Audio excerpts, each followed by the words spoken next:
Hi friends, it's Sienna Williston from Our Blooming Catholic Life, and I'm here today with a simple project for Memorial Day. What is this project and how simple is it?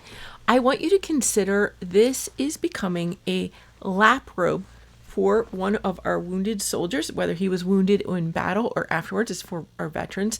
It's a simple pattern. You can see I haven't sewn the ends in, but you could always add fringe instead. I don't like to add fringe if for a lap robe because they could get caught up in the wheels of a wheelchair. So I think fringe limits the uses.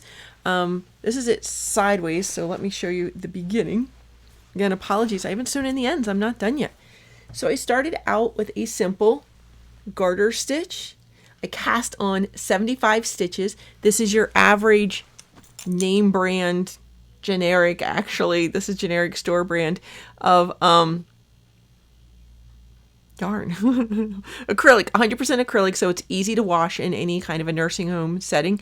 These are for people in nursing homes, not for people living out on the streets or in shelters. So I used 100% acrylic. I used size 11 needles. They're not the biggest in the world, but they're not the smallest. And I just cast on 75 stitches. That's about 2 foot across when I did it, and we'll talk about sizes in a minute.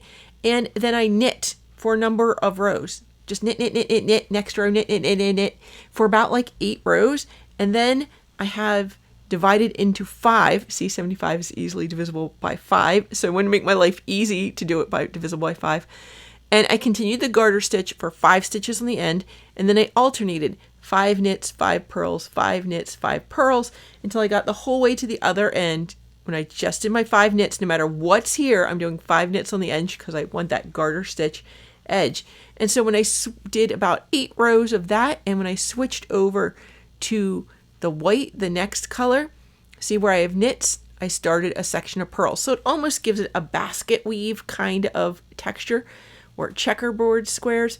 It's just a simple, easy pattern. It gives it a tiny bit of stretch, but not like ribbing or something crazy stretchy, but just gives it a little bit of extra give if you need to tuck it around somebody to make them super comfy.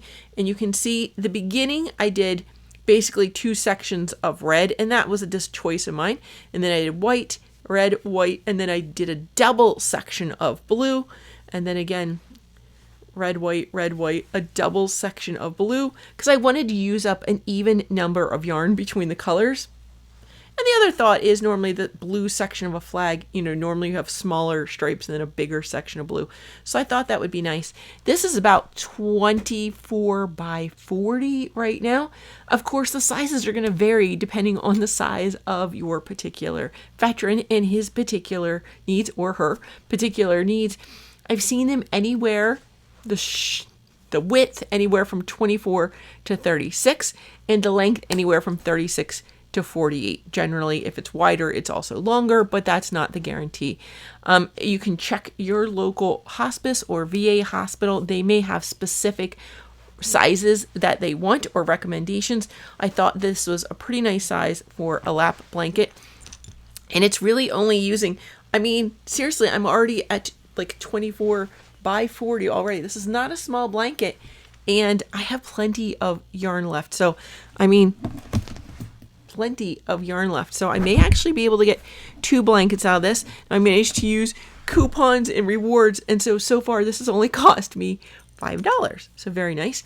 This is my grandmother actually made lap blankets for people just in the hospital.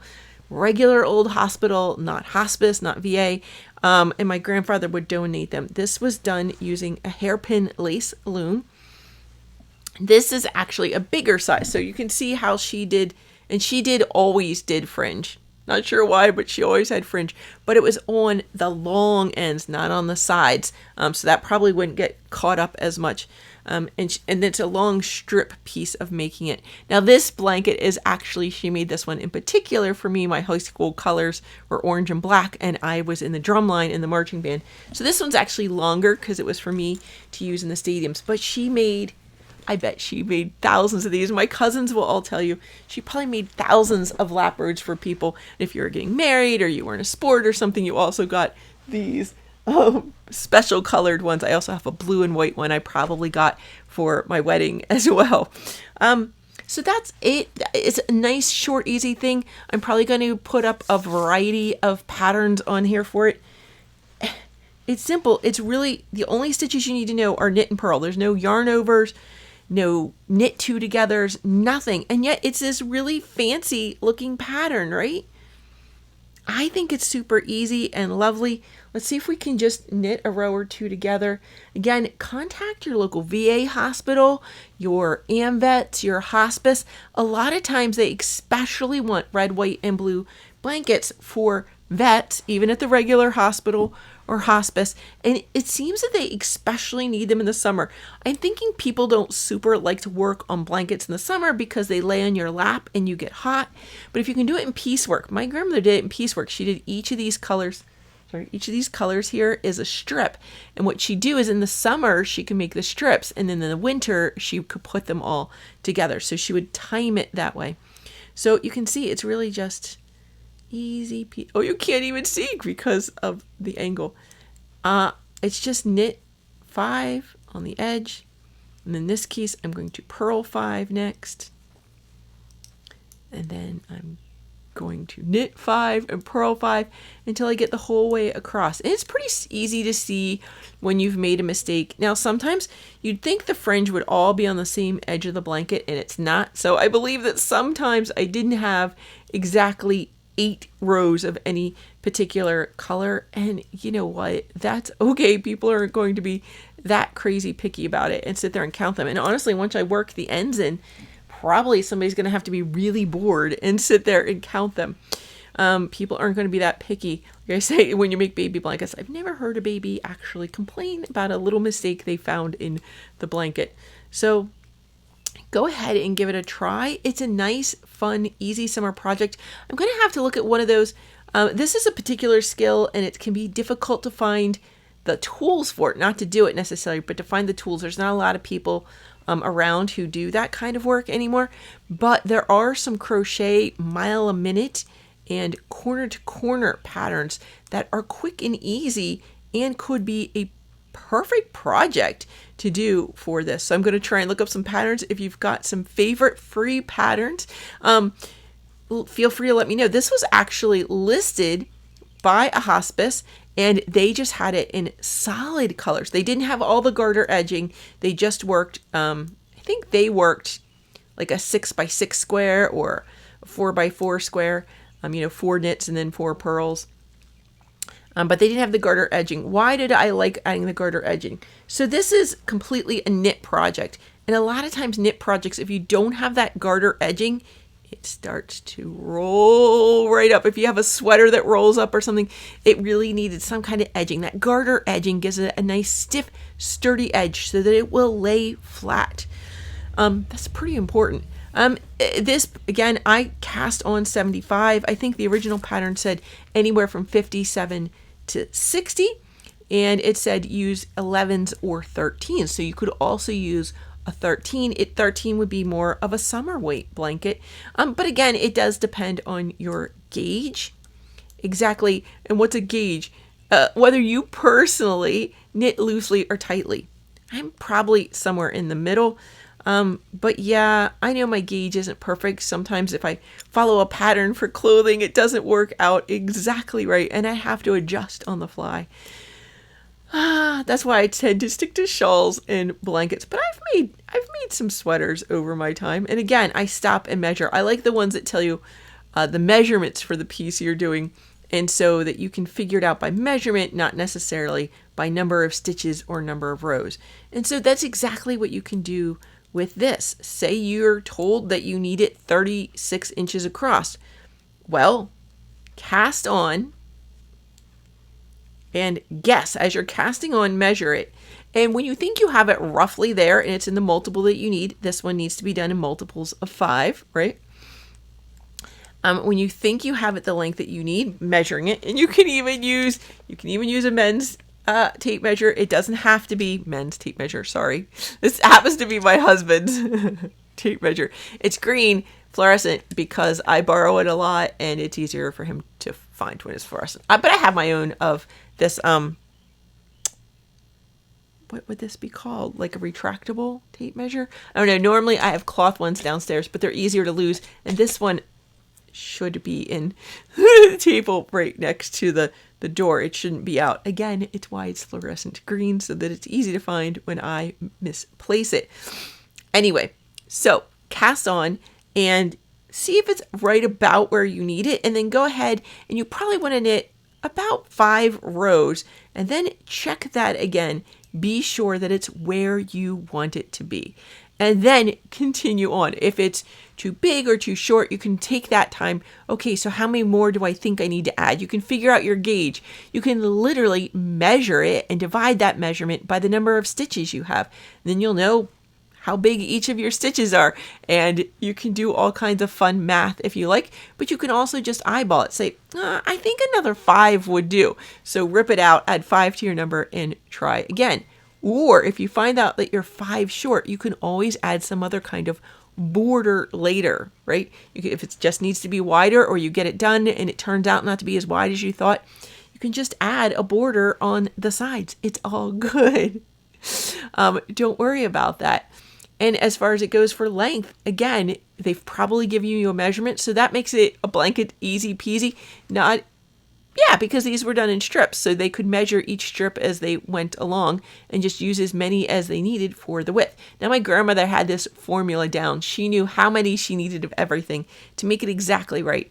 And while she didn't vary the pattern necessarily, she varied the colors. If you've never heard this story, my grandfather, whenever there was a big sale at the yarn store, by which I mean my local discount mark, he'd go get a full shopping cart full of yarn and bring it home.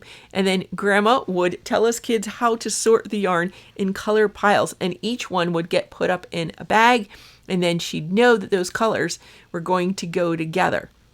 She knew exactly how much yarn she needed for each, and then she could work out the strips for that blanket, tie it back up again in that bag, put it in the little cubby, and when she was ready to put them all together, she had everything that she needed to do it. Any other questions? Okay, one thing you may want to do with here, if you're not someone who's done a pattern where it's like 5 by 5 by 5, or even for just the edges, you can get a stitch marker. Let's see if I have any in this little bowl over here. They're almost always just laying around the house. Funny, I have all these darning needles. I love these little darning needles. See, they have a little bend at the end, makes it very easy to sew those ends in. Oh, here's one. So a stitch marker can be like anything round. It slips on. This one does split open. Sometimes they're open, sometimes they're locking. They look like giant plastic safety pins. But so you easily could just slip this on here. So this is my 5 at my end that I need to remember. I'm always knitting the 5 on the end. So maybe I put a color marker right here. And then when I come across this marker, sorry, he'd be over here, right? I'd be like, oh, I need to switch to my 5 knit stitches for my edge. And I just slip him over here, so I'll remember next time. And then go knit, knit, knit. So these open, just a circle, really, stitch markers. Why they're super great is because you just slide them back and forth. They just easily slide on the fabric, and they move with you as you go along the project. The ones that look like giant safety pins are normally stationary. You can use them like this if they're big enough, but normally you'd clip them on a place. Say you found a mistake, or there's a hole, or you want to put a button or a patch on it. You could clip those on. And even though you're working your yarn away, that being like a safety pin shape and locked in place, it's going to stay on until you're done and you can go back. And sewing a patch on here is something you could do. Now look, I'm going to knit along. I don't even have to count my 5 because I know when it's time to do the 5, I'm going to hit this marker. Hey, what's this loop? Oh, right. Now I need to stop and look down. Oh, this does happen to be another 5 knits. Easy peasy. Now I have that stitch marker in there, and I'm not going to forget. I just slide them around every time. Friends, that's all I have for you today. Please consider making lap robes or Sometimes hospice wants them a little bit smaller, and they're going to have their own dimensions for you. They might just want a colorful, cheerful blanket or patriotic colors that to lay across the bottom of a hospice patient's bed. A lot of times people towards the end of the life can't take pressure or heavy blankets and they need something very light and fluffy. So in that case, you could still do this pattern pretty much, but you'd want to use the 13s. You want it very nice and light and fluffy, right? But you still want that burst of cheerful color on their bed. Can be their favorite colors, whatever. Sometimes the family gets to choose, sometimes the hospice chooses. It's all different. But anyway, that goes across the bottom of the bed.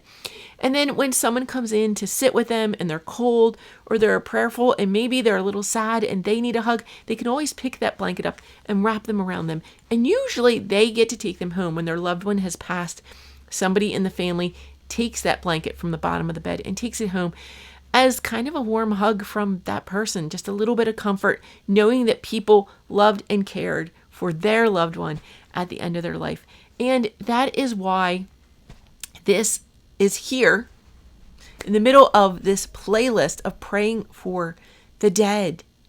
This is a work of mercy, comforting the sorrowful and caring for the dying. Say your prayers as you do it. Go ahead, play the video praying the prayers for the dead as you're making these up. Or perhaps it's prayers for healing that you're praying. You could pray the rosary. It's nice to have a video on or do it in a group. Pray the rosary as you're doing these. And if you're having trouble connecting with a local hospice or hospital, you may want to reach out to some groups. Perhaps the Crochet Guild of America can hook you up with somebody. They may already have some contacts that they'd be willing to share with you, or you could join their group and do it. Also, sometimes Project Linus groups will have that. Check with local charities, as well as there are local hospitals. NICUs will often want blankets either for the babies in NICU or blankets for the babies who don't get to come home. Sometimes they have very tiny ones, sorry. And they have a very specific size that they will ask you, and they put that in a small box of remembrances that get to go home with the parents, including that little blanket that perhaps they snuggled the little one with for a little while. Maybe it would hold their scent. What a blessing. So you can contact your local hospital, hospice, nursing home. You could contact AMVETS, the American Legion, whatever you have in your town, the VFW. You may have a VA hospital. So just start reaching out. Even your local senior center may have a connection there. Just reach out. You can try nursing homes and places and just start asking. And please don't forget the retirement homes for the priests and nuns and religious of all kind. You might want to reach out to them as well. You might want to reach out to the Little Sisters of the Poor. Different groups may have different needs. Again, ask them what they need. You can tell them what you can offer, but be sure to ask them what they need. If you make it and they don't need it and can't use it, there's no point in it. So this is sort of a form of prayer, and it is definitely a corporal work of mercy. Friends, may God bless you and keep you. May he make his face to shine upon you. May be gracious unto you. May the good Lord bless you. In nomine Patris et Filii et Spiritus Sancti. Amen.